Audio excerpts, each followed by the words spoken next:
इस वीडियो में हम लोग एपी, जीपी और एचपी के बारे में समझते हैं। आइए समझते हैं क्या होता है एपी यानी अरिथमेटिक प्रोग्रेशन, जीपी यानी ज्योमेट्रिक प्रोग्रेशन, एचपी यानी हार्मोनिक प्रोग्रेशन। आइए समझते हैं। सबसे पहले अनुक्रम, इसका इंग्लिश होता है सीक्वेंस। सीक्वेंस क्या होता है? तो सीक्वेंस यानी अनुक्रम किसी खास शर्त पर लिखा गया होता है। उसका अगला पद आप बता सकते हैं।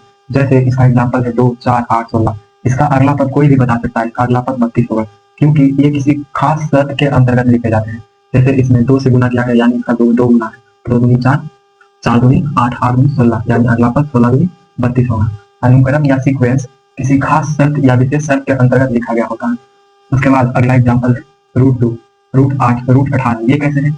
इसको अगर पूरा लिखेंगे शॉर्ट फॉर्म में तो √2, √8 को हम 2√2 लिख सकते हैं, √18 को हम 3√2 लिख सकते हैं, √32 को हम 4√2 लिख सकते हैं। ये भी किसी खास शर्त के अंतर्गत लिखा गया है। √8 को हम 2√2 लिखे हैं, √18 को 3√2 लिखे हैं, उसी प्रकार √32 को 4√2 लिखे हैं। अनुक्रम, अब अनुक्रम तो सब समझ गए होंगे। अब श्रेणी क्या होता है? प्रोग्रेशन। प्रोग्रेशन को 3 भागों में बांटा गया। एक होता है समांतर श्रेणी, और एक होता है गुणोत्तर श्रेणी, और एक होता है हरात्मक श्रेणी। श्रेणी नहीं, श्रेणी। श्रेणी अलग होता है और श्रेणी अलग होता है। श्रेणी का इंग्लिश होता है सीरीज और श्रेणी का इंग्लिश होता है प्रोग्रेशन। समझते हैं समांतर श्रेणी क्या होता है। अरिथमेटिक प्रोग्रेशन, इसको शॉर्ट में एपी से सूचित करते हैं। और सीडी, सीडी का फुल फॉर्म होता है कॉमन डिफरेंस, यानी इसके पदों का अंतर वही सार अंतर होता है। गुणोत्तर श्रेणी ज्योमेट्रिक प्रोग्रेशन। जीपी, इसका कॉमन रेशियो, सीआर का फुल फॉर्म होता है कॉमन रेशियो। हरात्मक श्रेणी हार्मोनिक प्रोग्रेशन यानी एचपी। एक एक करके समझते हैं समांतर श्रेणी, गुणोत्तर श्रेणी और हरात्मक श्रेणी। सबसे पहले समझते हैं समांतर श्रेणी के बारे में, यानी अरिथमेटिक प्रोग्रेशन के बारे में। इसको शॉर्टकट में एपी बोलते हैं, यानी अरिथमेटिक प्रोग्रेशन। इसका एक एग्जांपल है अरिथमेटिक प्रोग्रेशन का √2, √8, √18, √32। ये थोड़ा सा हार्ड है, सबसे पहले इसको देखते हैं 0.1 और 0.3 को।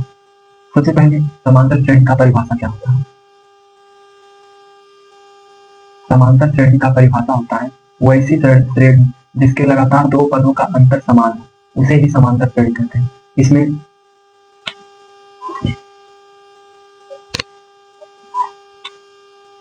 इसमें ये T1 है, T1 यानी टर्म 1 0.1, T2 है इसमें 0.3।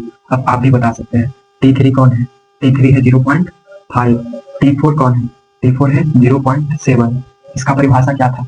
जिसके लगातार 2 पदों का अंतर समान हो उसे समांतर श्रेणी कहते हैं।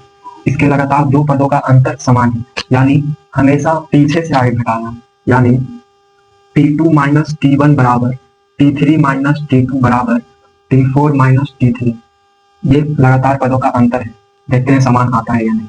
0.3, T2 है 0.3 माइनस T1 है 0.1 बराबर T3 है 0.5 माइनस T2 है 0.3 बराबर T4 है 0.7 माइनस T3 है 0.5। इसको घटाएंगे तो 0.2 ही आएगा, इसको भी घटाएंगे तो 0.2 ही आएगा, इसको भी घटाएंगे तो 0.2 ही आएगा। T1 को A से सूचित करते हैं, A या T1। उसके बाद ये जो सार्व अंतर आया यानी 0.2, इसको D से सूचित करते हैं, D बराबर 0.2।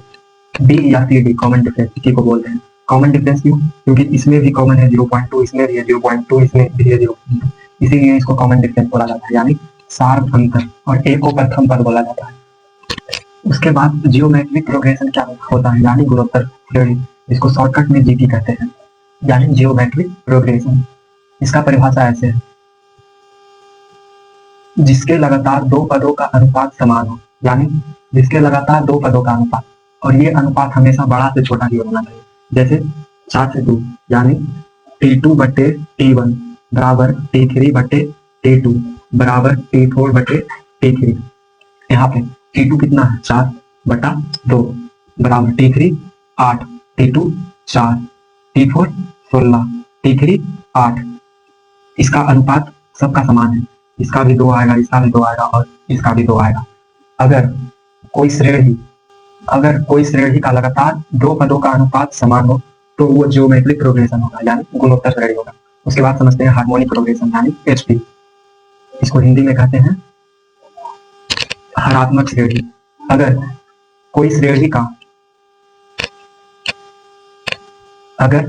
का व्युत्क्रम यानी उल्टा, इसका व्युत्क्रम 4, 1 बटा 8 का व्युत्क्रम 8, 1 बटा 12 का व्युत्क्रम 12, 1 बटा 16 का व्युत्क्रम 16।